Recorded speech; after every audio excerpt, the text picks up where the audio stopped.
Após a derrota de ontem do Vasco por 3-0 para o São Paulo, ficou claro que o nosso time precisa de mudanças.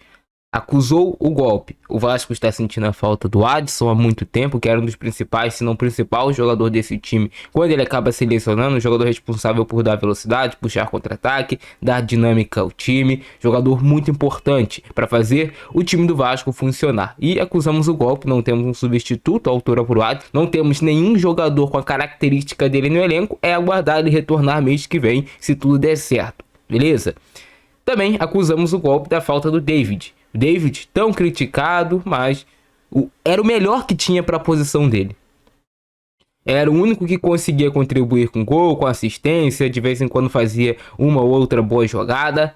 Em meio a todas as críticas, o David participava do jogo com gols e com assistências. Era um jogador importante no mecanismo do Vasco, jogador com boa força física, conseguia prender a bola de vez em quando. Mais útil do que os pontas que sobraram no nosso elenco e que não tivemos peças de reposição à altura. Então o David vai ficar mais ou menos um ano parado fora dos gramados. O Adson vai retornar em breve. E eu nem preciso falar com vocês que o Vasco tem um problema gravíssimo de volante. Eu tinha comentado aqui com vocês quando a janela de transferências estava aberta. Ninguém tá comentando, mas eu comentava. Quem assiste os nossos vídeos sabe, o Vasco precisa contratar um meia central. Eu falei isso várias e várias vezes. Que o Vasco precisava de um meia central porque não temos jogador para essa posição no elenco. Vai ter daqui a pouco, com a volta do Jair, com a volta do Paulinho, mas nós não temos. Matheus Carvalho não tem condições.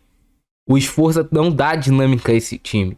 São dois jogadores que não podem ser titulares e vestir a camisa do Vasco. Ser reserva, quem sabe talvez. Agora, para ser titular, ter a responsabilidade de vestir a camisa do Vasco como titular é muito difícil para esses atletas, não conseguem desempenhar nada.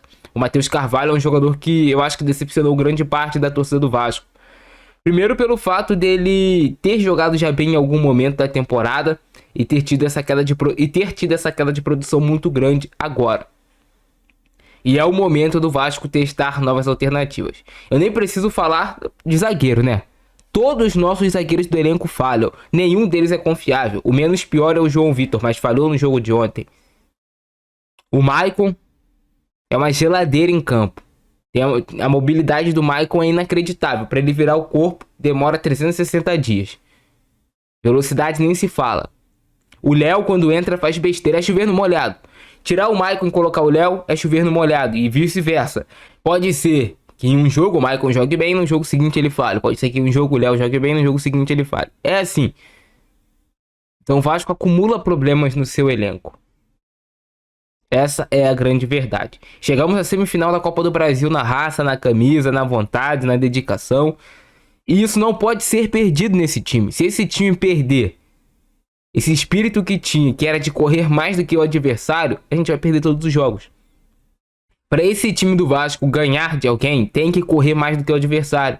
Se o adversário correu no seu 100%, o Vasco tem que correr no 130%. Tem que ser sempre assim.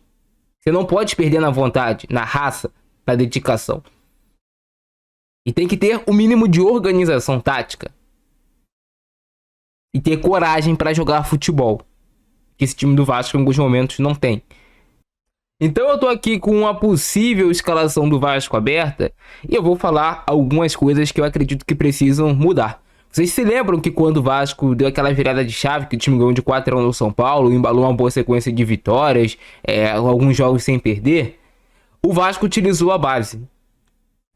Tirou alguns jogadores que estavam acomodados e deu oportunidade para jogadores da base. Vai lá, toma a oportunidade. Se perder, perdeu o jogo, ok. Já ia perder com esses outros que estão jogando. Então às vezes é melhor você dar oportunidade para alguém que você não sabe o que esperar direito do que aquele que você já sabe que vai dar ruim.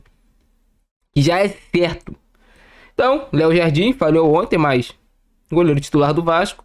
Maicon e Léo na zaga, a gente poderia testar ou o Lincoln ou o Luiz Gustavo na zaga do Vasco. Chega, irmão, chega. A gente já sabe o que vai acontecer com o Maicon e com o Léo na zaga. Todo mundo já sabe. Vão entregar o jogo uma hora ou outra. Então é hora de mudança. Nos dá um choque de realidade nesses atletas. Paulo Henrique na lateral direita não pode ser reserva. Ontem as duas jogadas mais perigosas do Vasco foram com o Paulo Henrique e ele sai no intervalo misteriosamente. João Vitor, no outro lado aqui na zaga. O Piton tem que continuar na lateral esquerda. E aí no meio de campo você mantém o Hugo Moura, que ontem não fez um bom jogo, mas vinha jogando bem. Tira o Matheus Carvalho. Você tem a opção de colocar o Lucas Eduardo. Por que não dar oportunidade pro Lucas Eduardo? Será que ele é pior do que o Matheus Carvalho? Será que o Vasco não tem capacidade de formar na base um atleta, no mínimo, competente para acertar passe, para marcar razoavelmente bem? Eu acho que o Lucas Eduardo pode acrescentar mais. Puxa lá o Matheus Ferreira também da base. Outro volante. Cara, coloque alguém que vai correr, que vai marcar, que vai se doar, que vai entregar a vida pelo Vasco dentro de campo. Esses jogadores da base, eles precisam de uma oportunidade. E se eles conseguirem agarrar a oportunidade em uma semifinal de Copa do Brasil, porra, com certeza eles vão ter uma ótima carreira. Tem que ter personalidade, tem que ter culhão para jogar esse tipo de jogo. Agora, vai colocar o esforço, vai colocar o Matheus Carvalho. Cara, já é previsível que esses caras vão fazer alguma besteira dentro do jogo. É complicado, irmão, é complicado. Tem uma hora que você tem que mudar, tem que dar uma chacoalhada. E aí, para as pontas do Vasco, que é um problema absurdo, você tem a opção do Jean David ou do Puma. Aqui para jogar pelo lado direito, eu colocaria o Puma.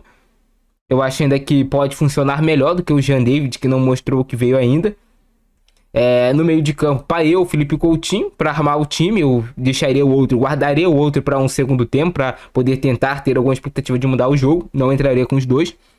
Entraria com um time mais físico e mais competitivo, onde o Vasco pudesse correr, marcar pressão. Eu entraria até com o Coutinho como titular e deixaria o Paê no banco pro segundo tempo. E não tem o que fazer, né, cara? Aí com o Emerson Rodrigues pra ponta, ou você coloca o Leandrinho, acho que o time ficaria muito engessado. Mas o Emerson Rodrigues é um jogador que ele tá errando muito. Antigamente ele acertava uma e errava três, agora ele erra as 4. Então tá complicado com o Emerson Rodrigues. E aí o Verratti para ser centroavante, eu acho que é o que a gente tem de melhor pro momento. Eu colocaria o Puma aqui como titular no lugar do Jean David. E é isso aí, eu acho que é o que o Vasco que eu faria. Agora, continuar com as mesmas peças. Eles estão se cobrando, confia. Confia que eles estão se cobrando. Só esperar o resultado da partida. O que nos resta é torcer, é apoiar o time, mas cobrar mudanças. E para 2025 o Vasco vai precisar reformular o seu elenco. Mais uma vez. E a única forma de a gente reformular o elenco e ter alguma esperança é com dinheiro. Sem dinheiro, irmão, no futebol você não constrói nada. Essa é a única verdade. Mas comenta embaixo a opinião de vocês. Vocês fariam que nem eu, dariam uma chacoalhada no elenco. Coloca o Lincoln ou o Luiz Gustavo. Dá oportunidade para esses moleques que, porra, são criados no Vasco. Vão vestir a camisa com garra, com dedicação. Se errar, errou, irmão. Dá uma chance pro Lucas Eduardo, pro Matheus Ferreira, pra esses garotos que são meio campistas da base. Volta o JP a ser relacionado, um jogador que mostrou potencial, que tem uma boa qualidade técnica. Até mesmo o Galdames, ontem o cara entrou bem no jogo, porra. Vai que ele acordou pra vida. Mas é isso, rapaziada. Comenta embaixo a opinião de vocês. Eu fico nessa, abração do Francesco. É nóis. Fui.